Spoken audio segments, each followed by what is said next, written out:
You know they eat babies. That is not bullshit. It's true. What did he just say? A-list actor, Oscar nominated, not hedging, not hypothetical, stating it as fact. She believed consumption was transformation, that youth could be taken in, that vitality could be absorbed. She talked about ancient rites, about elites throughout history who understood what the masses didn't. Transformation through consumption, ancient elites, the masses kept in the dark. You know they eat babies. That is not bullshit.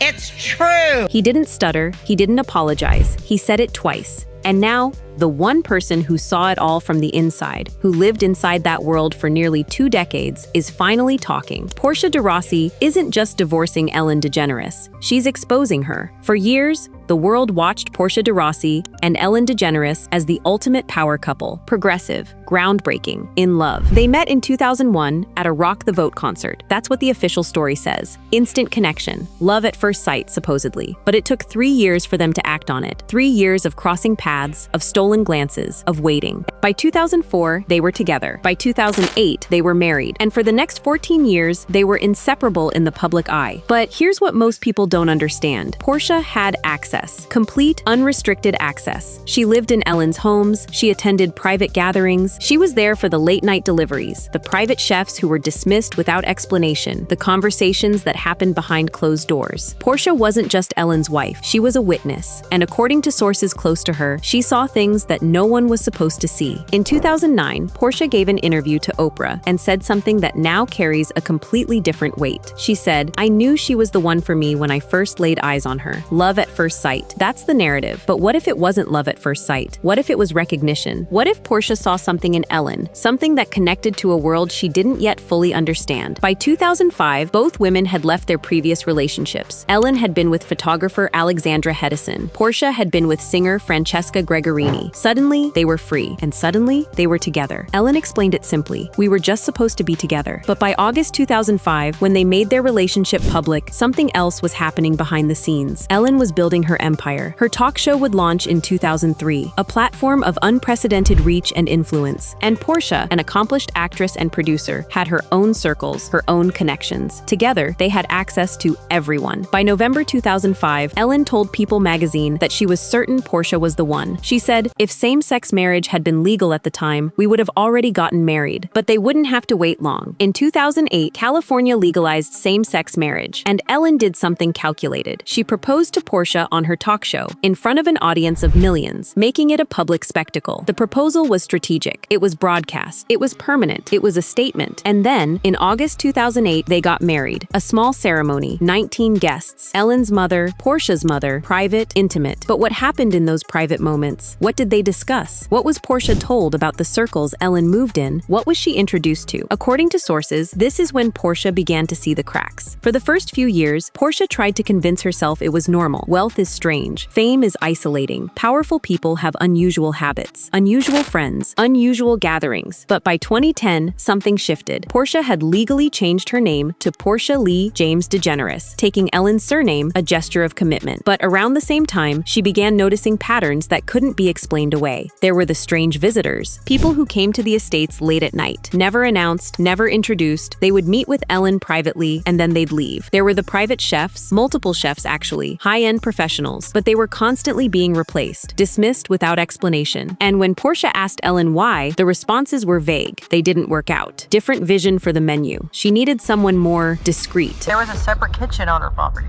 stainless steel, private entrance.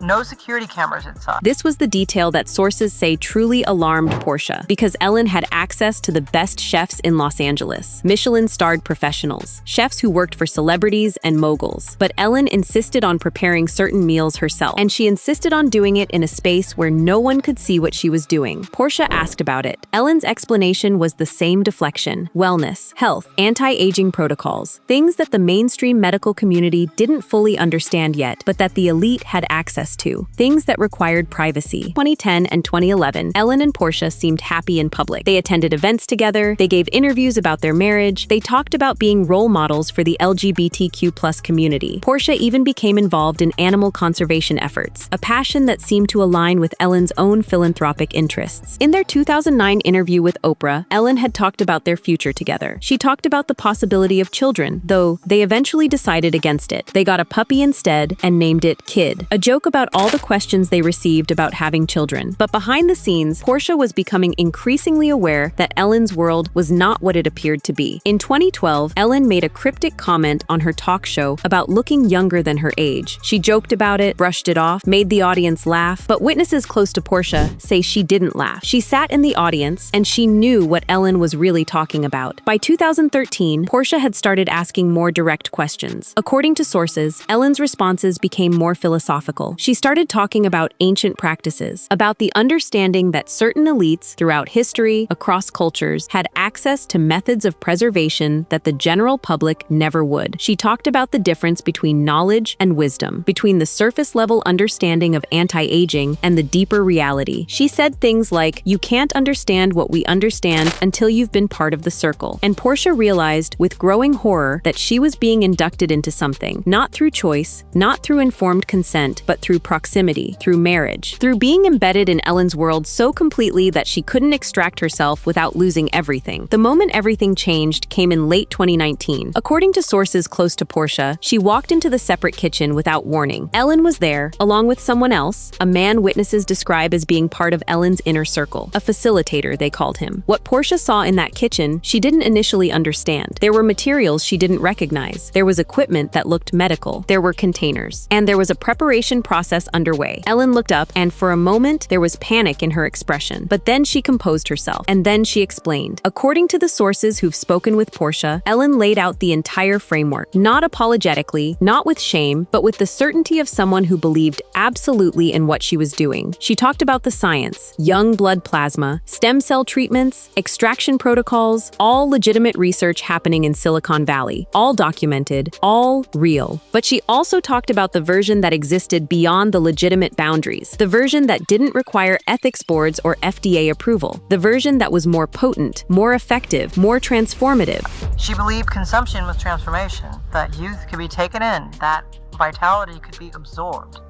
She talked about ancient rites, about elites throughout history who understood what the masses didn't. That's what Ellen allegedly told Portia, not metaphorically, literally. That youth, actual biological youth, could be consumed, that vitality could be transferred, that the elites throughout history had understood this, had practiced this, and that she, Ellen, was part of that lineage. And then Ellen made an offer. She invited Portia to participate, not to witness, to participate. There was a gathering coming up, a private dinner, high-level guests, people Portia would recognize, people from entertainment, from business, from politics, and at that dinner, Portia would have the opportunity to understand what Ellen had understood, to join the circle, to access what the circle accessed. All she had to do was consume what was served. Portia's response was immediate. She refused. According to sources, it wasn't a hesitant refusal. It wasn't a "let me think about it" or "I need time." It was a full, definitive rejection of everything Ellen had just described. And in that moment, according to witnesses who've spoken with investigators, Portia crossed a line that Ellen had never anticipated anyone crossing. Because the one rule of the circle, the mechanism that kept it intact, was participation. Once you were in, you were bound. Once you consumed what was offered, you couldn't speak because you were complicit. Exposure would mean destroying yourself. But Portia hadn't consumed anything. She had refused, and that refusal fractured the foundation of their entire relationship. Here's how the circle maintains control. This is crucial to understanding why so few people speak out. Once you attend one of these gatherings, once you're served something you don't fully understand, once you consume it, you become bound, not through threats, not through blackmail in the traditional sense, but through complicity. Because, you know, on some level, what you've consumed. You might not want to admit it to yourself, you might rationalize it, but you know. And if you ever speak about it, if you ever expose the circle, you expose yourself. You become a conspirator, you become guilty, you lose everything. It's the perfect trap. Ellen understood this. Portia understood this too, which is why her refusal was so dangerous. But Ellen's network extended far beyond herself. According to the Epstein files and the witnesses who've come forward, Ellen wasn't operating alone. She She was part of a much larger infrastructure. Oprah Winfrey's name appears in the Epstein files 5 times. 5 times. Not once, 5 times. Oprah, who gave Ellen her first talk show opportunity. Oprah, who validated Ellen in front of millions. Oprah, whose name is connected to the same network of private gatherings, the same circles of elites who understood what the masses didn't. This wasn't a solo operation. This was an interconnected system, a web. Ellen was one node, an important node, a node with a platform, a node with access, but one node in a much larger apparatus. And Portia, by refusing to participate, had threatened the integrity of that apparatus. In 2020, everything became public in a way that shook Ellen's carefully constructed image. Accusations emerged. Former employees spoke out. Stories emerged of a toxic work environment on the Ellen DeGeneres show. Staff members described Ellen as cold, demanding, dismissive. There were stories of her creating hierarchies of access, of punishing people who didn't comply with her demands, of fostering a culture of fear. The mainstream media reported it as a workplace scandal, a failure of leadership, a disappointing revelation about a beloved public figure. But according to sources, something else was happening. Portia was hearing things. People in Ellen's circle were starting to crack. Some were reaching out to her, hinting at things they'd witnessed, asking for help. The pandemic had started. The world was isolated. Ellen's show, which had always been her platform for control and narrative management, suddenly became harder to manage. People were questioning everything. The energy in the culture was shifting, and Portia, who had already refused to participate, who was already alienated from Ellen's inner circle, was beginning to see a way out. In that same year, 2020, amid the scandal, Ellen turned to Portia for support. According to Ellen's own statements, she said, "It was a horrible time in my life, and she was a rock through the tough times." But what Ellen was describing as support, what she was interpreting as loyalty, was actually something else. Portia was gathering information. Portia was listening. Portia was building a case. By 2021, their relationship had shifted into something that looked performative from the outside, but was fundamentally broken on the inside. When Portia had emergency surgery for appendicitis in March 2021, Ellen made jokes about it on her show. Ellen was performing, but Portia was observing, watching, recording. As they approached their 13th wedding anniversary in August 2021, Ellen posted on social media, "I'm the luckiest girl in the world because I get to share my life with you." But according to sources, Portia was counting down to her exit. In January 2023, Portia turned 50. Ellen marked the occasion publicly with a simple post, "Happy birthday, Portia. Thank God for you." But that same month, something shocking happened. At Portia's birthday party, she did something extraordinary. She surprised Ellen with a vow renewal ceremony. It was officiated by Kris Jenner. There was a performance by Brandi Carlile. Portia wore her wedding gown from 2008. It was emotional, it was intimate, it was captured and shared with the world. But according to sources close to Portia, this wasn't a celebration of their love. This was theater. This was Portia performing loyalty while she was secretly cooperating with investigators. This was her maintaining her cover while she built the case against Ellen. The vow renewal was the final deception, the final performance before the break. It bought her time. It misdirected attention. It kept Ellen convinced that Portia was still inside the circle, still loyal, still bound, all while Portia was talking to federal investigators, all while she was detailing everything she'd witnessed, all while she was preparing to testify.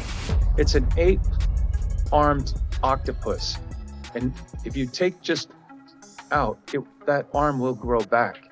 You have to take the... Portia wasn't just leaving Ellen. She was going after the head. By May 2022, Ellen's talk show ended. The final episode aired on May 26. It had been her platform for 19 years. Her mechanism of control, her way of shaping narrative, her stage, and it was gone. Without the daily platform, without the ability to control the narrative in real time, Ellen was vulnerable in a way she'd never been before. Within months, rumors emerged that Ellen and Portia's marriage was in trouble. The tabloids, which had been predicting their divorce for years as a joke, suddenly seemed prescient. In late 2022, they announced a separation. According to sources, Portia had already been in contact with investigators for months. She had been providing documentation, she had been describing the private gatherings, the separate kitchen, the ritual language Ellen had used, the network of participants, and she had been naming names. The divorce wasn't just a separation, it was a strategic extraction. It was Portia removing herself from the sphere of control so that she could speak freely without the legal and psychological entanglements of marriage. It was the final move in a game she'd been playing for years. The question everyone is asking is, why now? Why would Portia, after all these years of silence, suddenly decide to speak? According to sources close to the investigation, it's because she realized that staying silent wasn't protecting her anymore. It was making her complicit. She had witnessed something. She had refused to participate. But by staying silent, by continuing to perform as Ellen's loving wife, she had become part of the cover-up. The investigators who approached her understood this. They didn't offer her protection in exchange for testimony. They offered her redemption. They said, "Come forward, tell us what you saw, help us dismantle this. Be the person who breaks the cycle instead of the person who enables it." And, according to sources, Portia made that choice. She began cooperating. She provided details about private gatherings, about flights, about the separate kitchen, about what Ellen had told her about ancient elites and extraction and transformation. She named other participants. She described the mechanism of control. She explained how the circle kept itself intact through complicity, and her cooperation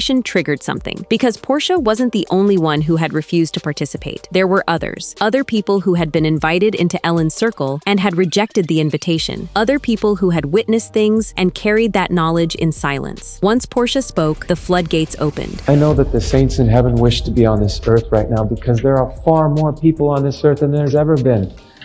And there are far more souls to save right now than there ever has ever. This is the moment. This is the hinge point in history that Caviezel was talking about. Anne Heche was Ellen's girlfriend in the late 1990s. They were one of the most visible couples in Hollywood at that time. Celebrated, photographed, put on magazine covers. But after their relationship ended, Anne began processing what she had witnessed, and she decided to speak about it. She was working on a documentary called Children of the Machine, focused on child trafficking networks within Hollywood's elite circles. That was Anne Heche, talking about the documentary, talking about exposing the truth. And then, in August 2022, Anne Heche died in a fiery single-car crash in Los Angeles. The official story, an accident, a tragic mistake. But according to sources close to Anne, it wasn't an accident, it was a message. It was what happens when you try to speak. Portia has seen this. Portia has watched what happened to Anne. Portia understands the stakes, and yet she's choosing to speak anyway, because the alternative, staying silent, protecting the circle, allowing the system to continue, is no longer possible for her. The Epstein files revealed something chilling. 300-plus high-profile individuals connected to Jeffrey Epstein's network. 300 names. 300 people with access to Epstein Island. Ellen's name appears multiple times in those files. And according to flight logs and witness statements, Ellen didn't go to the island for parties. She went for the treatments. Witnesses describe a medical facility on Epstein Island, not a hospital, a private lab, extraction equipment, refrigeration units. A rotating staff of medical professionals paid enormous sums to never speak about what they did. The mainstream medical community has begun openly discussing compounds derived from young blood, plasma transfusions, stem cell protocols as legitimate anti-aging science. Silicon Valley billionaires have openly invested in startups researching young blood transfusions. The science is real. The question is, where is the source material coming from? And on Epstein Island, according to witnesses, the source wasn't voluntary donors. It was children, trafficked children, children whose biological material was extracted. You know they eat babies. That is not bullshit. It's true. And Ellen DeGeneres' name is in the files of the man who ran that island. Once you consume it, you're bound. That's not just a social dynamic, that's an engineered trap. Think about how it works in practice. You're invited to a private estate. You're told it's a dinner party. You're surrounded by people you trust. A-list celebrities, moguls, politicians, people whose names you recognize. You're served something. You consume it. You don't ask questions because everyone else is doing it. It's framed as a wellness treatment, a vitality boost, something the elite have access to that the public doesn't. And then, later, you find out what you actually consumed. At that point, you can never speak. Because if you expose them, you expose yourself. You become complicit the moment you participate. Once you shared that secret, whatever you believed you'd consumed, you were bound to the group. No one betrays a circle that could destroy them. That's the architecture of the system. That's why it's been able to operate for so long. That's why so few people speak. But Portia refused to consume. And that refusal is what's about to bring the entire structure down. According to sources, Portia is preparing to testify publicly, not behind closed doors, not in a federal building, but publicly. She's prepared documentation, she's given investigators everything they need, and now she's preparing to go on record. Once she does, the dominoes fall. Because Portia isn't just exposing Ellen, she's exposing the entire network. The facilitators, the medical professionals, the participants, the infrastructure that has been operating in the shadows for decades. Ellen, Oprah, others whose names haven't been made public yet, their careers are about to implode, the same way Harvey Weinstein's did, the same way Epstein's network began to unravel once the first person started talking. The complicity mechanism breaks the moment one insider chooses truth over self-preservation, and Portia has already made that choice. It's an 8-armed octopus, and if you take just out, that arm will grow back.